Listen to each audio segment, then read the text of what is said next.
Unified Waqf management empowerment efficiency and development यानी उम्मीद portal Bharat सरकार के अल्पसंख्यक मामलों के मंत्रालय द्वारा शुरू की गई एक महत्वपूर्ण पहल है, जिसका उद्देश्य देश भर में वक्फ संपत्तियों के प्रबंधन में शासन, पारदर्शिता और जवाबदेही को बढ़ाना है। उम्मीद सेंट्रल पोर्टल वक्फ संपत्ति डेटा को प्रबंधित करने के लिए एक केंद्रीकृत डिजिटल प्लेटफॉर्म की पेशकश करके उपयोगकर्ताओं को सशक्त बनाता है। ये पहल भारत में वक्फ प्रशासन के आधुनिकीकरण और इसे सुव्यवस्थित करने की दिशा में एक महत्वपूर्ण कदम है। आइए उम्मीद पोर्टल का भ्रमण करें।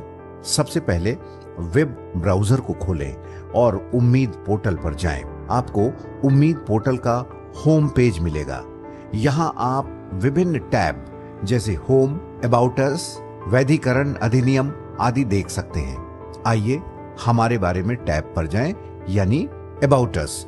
वक्फ संशोधन अधिनियम 2025 8 अप्रैल 2025 से प्रभावी हो गया है, जिसमें कुशल वक्फ संपत्ति प्रबंधन के लिए एक केंद्रीकृत डिजिटल पोर्टल की शुरुआत की गई है। ये पोर्टल पंजीकरण, सत्यापन, कानूनी ट्रैकिंग और राजस्व निगरानी के लिए सिंगल विंडो सिस्टम के रूप में काम करता है। अबाउट अस में आप और भी डिटेल में जानकारियां देख सकते हैं। आइए अब हम सीखते हैं कि उम्मीद पोर्टल पर रजिस्ट्रेशन कैसे करें। अब रजिस्ट्रेशन पेज खोलने के लिए रजिस्टर साइन इन बटन पर क्लिक करें। इस लॉगिन पेज पर रजिस्टर करने के लिए new user register here tab पर क्लिक करें।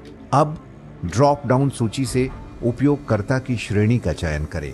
एक बार जब आप मुतवल्ली का चयन कर लेते हैं, पहला नाम, मध्य नाम और अंतिम नाम, पिता पति का नाम भरें।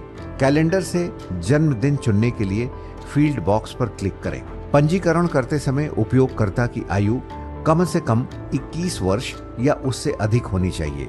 ड्रॉप डाउन में उपलब्ध विकल्पों में से अपना जेंडर चुनें। वैध 10 अंकों वाला भारतीय मोबाइल नंबर दर्ज करें।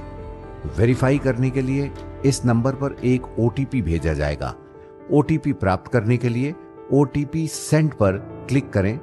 फिर वेरीफाई करने के लिए ओटीपी वेरीफाई करें। एक वैध ईमेल पता दर्ज करें। इसका उपयोग संचार और वेरिफिकेशन के लिए किया जाएगा। ओटीपी प्राप्त करने के लिए ओटीपी सेंड पर क्लिक करें और ओटीपी वेरीफाई करने के लिए ओटीपी वेरीफाई पर क्लिक करें। ड्रॉप डाउन सूची में अब अपना धर्म चुनें।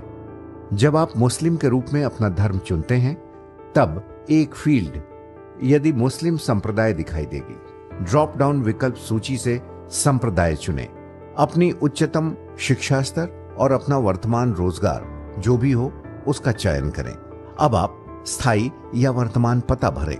राज्य, जिला, तहसील, गांव, एलजीडी कोड का चयन करें। आपके गांव इलाके से जुड़ा ये एलजीडी कोड आपके गांव पिन कोड के चयन के बाद स्वचालित रूप से ऑटो पॉपुलेटेड हो जाएगा।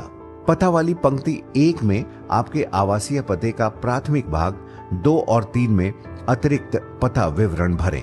ध्यान रखिए, एक बार राज्य का चयन हो जाने के बाद इसे मौजूदा विवरणों के लिए लॉक कर दिया जाएगा और बाद के चरण में इसे बदला नहीं जा सकेगा। ड्रॉप डाउन से वो पहचान प्रमाण चुनें जिसे आप सबमिट कर रहे हो, जैसे Aadhaar card, voter ID, PAN card इत्यादि। अपने चयनित पहचान प्रमाण की पीडीएफ फाइल अपलोड करने के लिए फाइल पर क्लिक करें। ड्रॉप डाउन मेनू से वो दस्तावेज चुनें जिसका उपयोग आप पते के प्रमाण के रूप में कर रहे हैं, जैसे बिजली का बिल, पानी का बिल इत्यादि। अपने चयनित पते के प्रमाण की पीडीएफ फाइल अपलोड करने के लिए फाइल चुनें। अब अपना रीसेंट पासपोर्ट साइज का फोटो अपलोड करने के लिए फाइल चुनें। केवल जेपेग, पीएनजी या जेपीजी प्रारूप में 2 MB आकार तक का ही अपलोड किया जा सकता है। आधिकारिक नियुक्ति पत्र, विलेख या वक्फ बोर्ड आदेश अपलोड करने के लिए फाइल चुनें। केवल 10 MB तक की पीडीएफ फाइलें ही अपलोड की जा सकती हैं। अब कैप्चा कोड दर्ज करें। सब कुछ हो जाने पर सबमिट बटन दबाएं। रद्द करने के लिए कैंसिल पर क्लिक करें। एक बार सबमिट करने के बाद यस आने पर आगे बढ़ें और वहां क्लिक कर दें। अब आपका रजिस्ट्रेशन हो गया। तो देखा आपने कितना आसान है ये काम। ऐसे और अधिक जानकारीपूर्ण वीडियो के लिए जो उम्मीद सेंट्रल पोर्टल से जुड़ा हुआ है, हमारे साथ जुड़े रहें। नमस्कार। अल्पसंख्यक कार्य मंत्रालय, भागीदारी से भाग्योदय।